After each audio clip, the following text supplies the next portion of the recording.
पिछड़े दलित और अल्पसंख्यक के सबसे बड़े दुश्मन मायावती और अखिलेश हैं, दूसरा कोई नहीं है।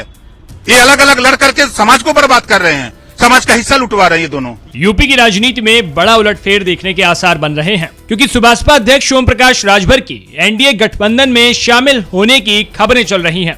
दरअसल हाल ही में ओपी राजभर के बेटे अरुण राजभर की शादी के बाद आशीर्वाद समारोह में बीजेपी नेताओं की मौजूदगी और बीजेपी प्रदेश अध्यक्ष भूपेंद्र चौधरी की ओपी राजभर से बंद कमरे में हुई बातचीत के बाद से उनके बीजेपी गठबंधन में शामिल होने की अटकलें तेज हो गई हैं। वहीं बीजेपी नेतृत्व राजभर को जोड़कर 2024 में पूर्वांचल में एक तरफा जीत हासिल करने की अपनी रणनीति को जल्द ही अमली जामा पहना सकता है। इसी बीच वाराणसी सर्किट हाउस में ओपी राजभर और मुख्यमंत्री योगी आदित्यनाथ की मुलाकात होने की खबरें भी सामने आई। हालांकि राजभर ने इसका खंडन करते हुए कहा कि मैं सुभाषपा के विधायक दल का नेता हूं, सीएम से जब चाहूं तब मिल सकता हूं। नहीं, देखिए, जो आप संयोग की बात किए, जब मैं बहुजन समाज पार्टी में था तब माननीय ब्रजेश पाठक जी बसपा में थे। एक संयोग कहिए चाहे जो कहिए।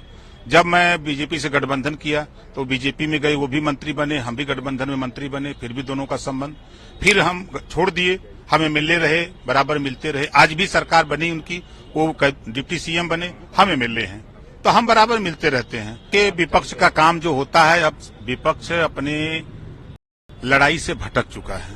विपक्ष का काम है सरकार को आईना दिखाना। 69,000 शिक्षक भर्ती में, 68,500 शिक्षक भर्ती, 12,460 शिक्षक भर्ती में ये अखिलेश के पास आईना दिखाने के लिए नहीं है। अभी ग्राम पंचायत अधिकारी की भर्ती में 257 पद पिछड़ों का लूटा गया, 22,000 शिक्षक भर्ती में लूटा गया। ये आईना अखिलेश जी के पास, मायावती जी के पास नहीं है कि इसको दिखावें। अगर ये लोग क्यों नहीं जाते मुख्यमंत्री से मिलते? अगर ये पिछड़े दलित के हितैषी बनते हैं तो इनको जाना चाहिए, वहां मुख्यमंत्री से मिलकर कहना चाहिए कि समाज के ऊपर ये हो रहा है, इसको ठीक करो। वहां नहीं जाएंगे, लेकिन विरोध किस बात का है? आप हित चाहते हो तो दोनों क्यों नहीं इकट्ठा होते हो? पिछड़े दलित और अल्पसंख्यक के सबसे बड़े दुश्मन मायावती और अखिलेश हैं, दूसरा कोई नहीं है। बता दें कि पूर्वांचल के गाजीपुर, घोसी, जौनपुर, अंबेडकर नगर, वाराणसी, कुशीनगर सहित 15 से अधिक लोकसभा सीटों पर राजभर बिरादरी के मतदाता अच्छी खासी तादाद में हैं।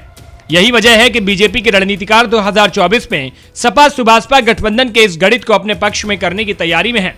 सुभाषपा और बीजेपी के बीच गठबंधन की अटकलें एक बार फिर से तेज होने लगी हैं।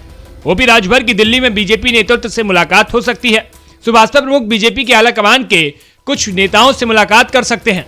इस मुलाकात के दौरान दोनों के बीच गठबंधन और सीटों को लेकर मंथन होने की संभावना है। गौरतलब है कि दिल्ली में होने वाली इस मुलाकात में गठबंधन के स्वरूप को अंतिम रूप दिया जा सकता है। सूत्रों की माने तो अगस्त में बीजेपी और सुभाषपा के गठबंधन की घोषणा भी की जा सकती है। राजनीति के जानकारों की माने तो ओपी राजभर का बीजेपी से गठबंधन हुआ तो 2 सीटों पर बात बन सकती है।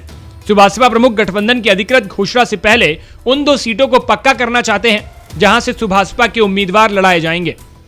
जानकारी के लिए बता दें कि ओपी राजभर ने बीजेपी के शीर्ष नेतृत्व के सामने फिलहाल 2 सीटों की बात रखी है। इनमें एक सीट घोसी तो दूसरी सीट गाजीपुर, भदोही और चंदौली में से एक हो सकती है। हालांकि सूत्रों की माने तो सुभाषपा की बीजेपी के करीबी ने निषाद पार्टी प्रमुख संजय निषाद की चिंता बढ़ा दी है। कैबिनेट मंत्री संजय निषाद को चिंता है कि कहीं ओपी राजभर की वजह से गठबंधन में उनकी अहमियत कम न हो जाए।